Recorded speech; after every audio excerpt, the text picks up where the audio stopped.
అనకాపల్లిలో పెంటకోట కన్వెన్షన్ హాల్లో కొనతాల రామకృష్ణ అభిమానుల ఆత్మీయ సమావేశం.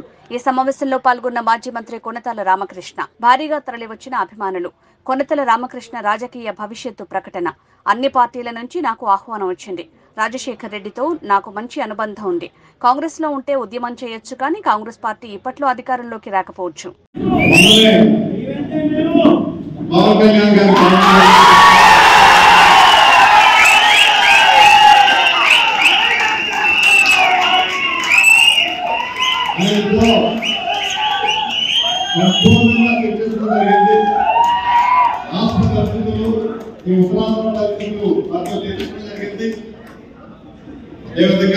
పార్టీలు కూడా నా ధన్యవాదాలు. నాకు కూడా మనస్ఫూర్తిగా ఆహ్వానించారు.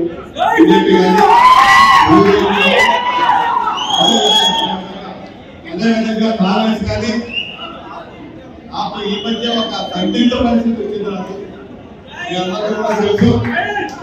రాజశేఖర రెడ్డి గారి కుటుంబంతో నాకు ఉన్నటువంటి ఆత్మీయత మీకు తెలుసు.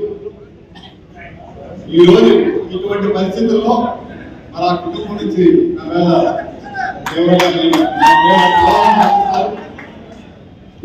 వాస్తవానికి అయితే కాంగ్రెస్ వెళ్తే అధికారం రాదు, కానీ ఉద్యమాలు చేసేటువంటి స్వేచ్ఛ మాకు ఆ పార్టీ